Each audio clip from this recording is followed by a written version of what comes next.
Ángel, aquí en Excelsior TV, en este cierre de una semana más. Hoy es viernes, pues todo el mundo quiere, es además quincena, es día hoy de Nuestra Señora de la Luz, de tal manera pues que algunos ya están empezando a realizar sus ejercicios de levantamiento de tarro y a disfrutar el fin de semana. Si bien la quincena termina el 15, pero por razones de días hábiles, hoy le pagaron prácticamente a todo el mundo, algunos antes, pero en fin. Entonces pues hay que buscar ir con los cuates a jugar dominó, a chupar, o simplemente a ir al cine, o ir con la familia, salir a alguna parte. Por eso le voy a dar un tema pues, tranquilo, hombre, pues para qué echarnos a perder el fin de semana. Voy a hablar hoy de algo que me gustaría en verdad que usted pensare la pregunta que le voy a dejar. Le doy antecedentes de la misma. Estoy a punto de terminar un libro que es la biografía de un personaje en el mundo de la política exterior norteamericana y la seguridad también de ese país, el general Ben Scowcroft. El general Scowcroft es un personaje que trabajó con varios presidentes, jugó un papel muy importante en ciertos acontecimientos clave para el mundo, por ejemplo, la caída del muro de Berlín, la desintegración de la Unión Soviética, etcétera. Así.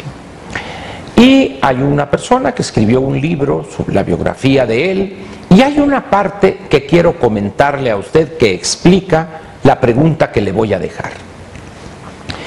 Cuenta él, en estas pláticas con el autor del libro, dice que uno de los grandes problemas que enfrentó él como asesor de seguridad nacional del presidente Bush en ese entonces fue el temor que tenía ante un mundo donde no iba a estar la Unión Soviética.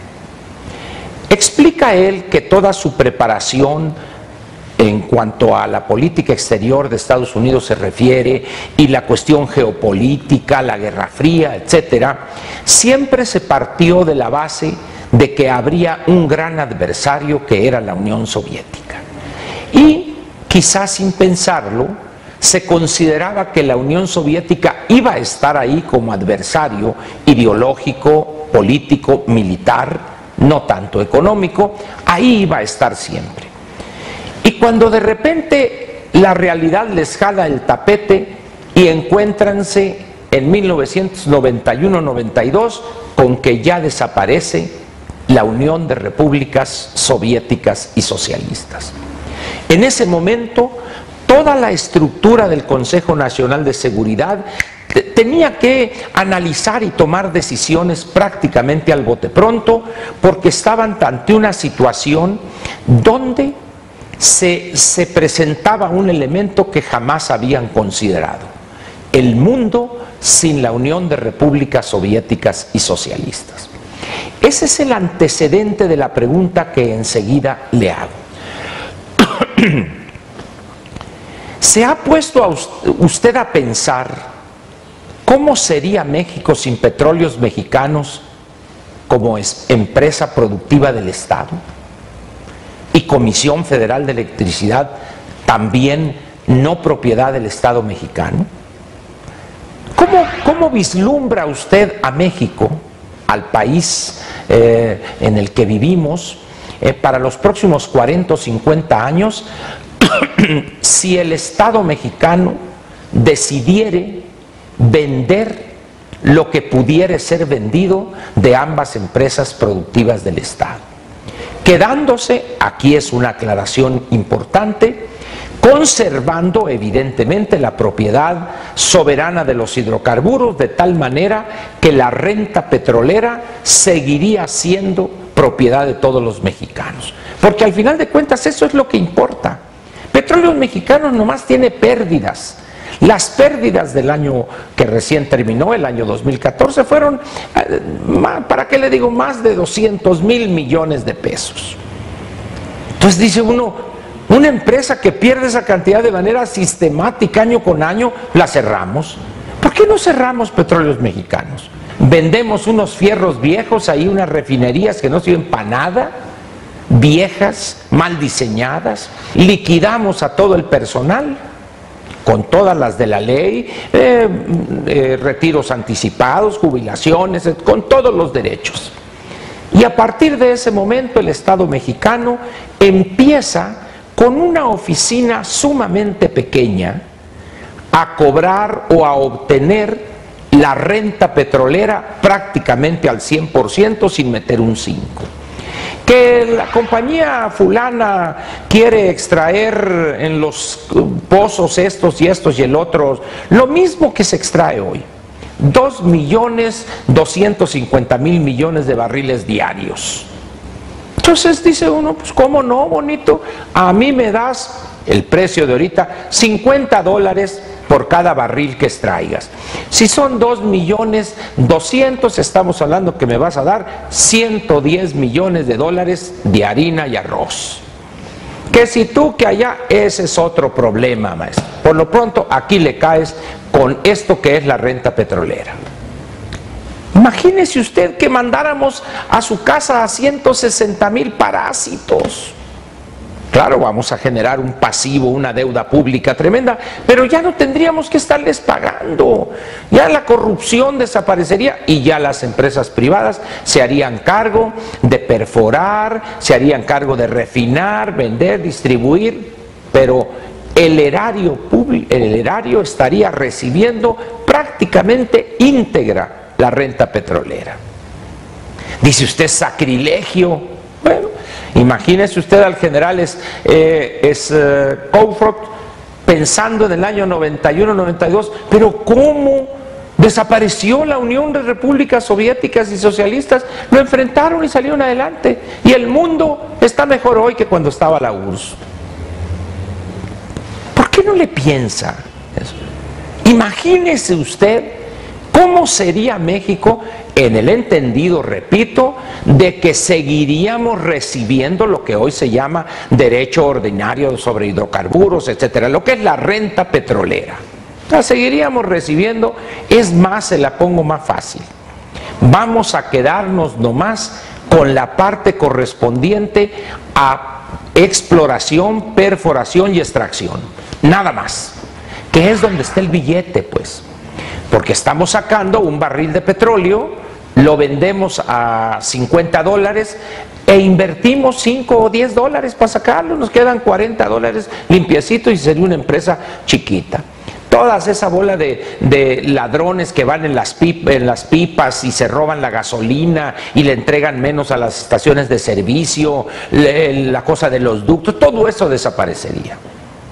¿Qué le parece a ustedes? Y en Comisión Federal de Electricidad se acabarían los diablitos, como dicen, es un vil robo, pero se le llama fallas no técnicas, es un robo vil. Todo eso desaparecería, hombre. ¿Por qué no le piensa usted un poquito? No siempre México ha tenido petróleos mexicanos. Piénsele, póngase, que la neurona se mueva ahí. Hay una gran cantidad de empresas que llegó a tener el Estado mexicano. El Estado mexicano llegó a tener, todavía en el principio del sexenio del presidente Miguel de la Madrid, casi 1.200 empresas. No solo era Pemex, Comisión Federal, sino tenía una fábrica de bicicletas, una fábrica textil, hay otra textil, cabarets, una cantidad tremenda de empresas. Que unas se liquidaron, unas se vendieron, se cerraron, lo que sea. Hoy no las tenemos. Y México hoy es más eficiente en algunos sectores de su economía. Teníamos un pozo de corrupción que era Fertimex, teníamos Anaxa, Pronace, una cantidad tremenda de empresas, aseguradora Hidalgo, etcétera. ¿Y qué pasó? El país ha seguido creciendo, poquito, pero ha seguido creciendo.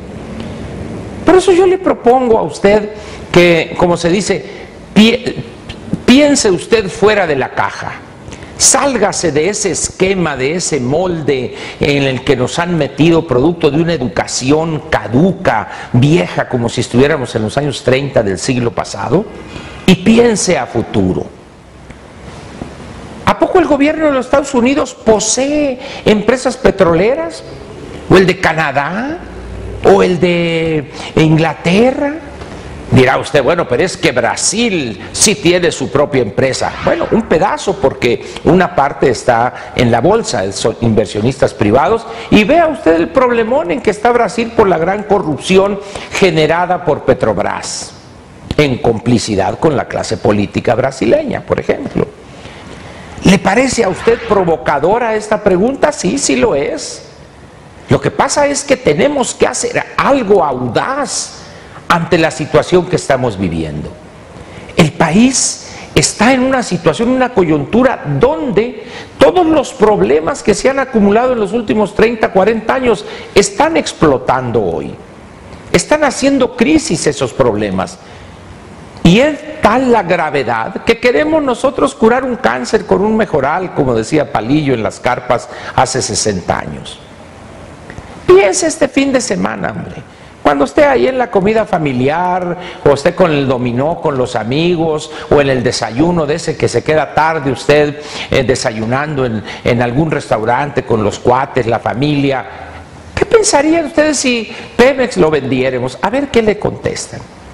Por lo pronto, espero haber sido lo suficientemente provocador para dejarle a usted la inquietud de que piense cómo sería Pemex, cómo sería, México, sin esos dos focos o esos dos pozos profundísimos de corrupción e ineficiencia y dispendio de Comisión Federal de Electricidad y Petróleos Mexicanos.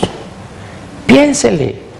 Al principio se va a asustar. No, hombre, vamos a salir adelante y vamos a eliminar esa fuente de corrupción y obstáculo para la elevación de la productividad de nuestra economía. Por lo pronto, pues, disfrute su fin de semana, se lo deseo sinceramente, y aquí lo espero el lunes en el espacio que usted conoce para gente inteligente, Un Día con Ángel, en Excelsior TV. Muy buenas noches.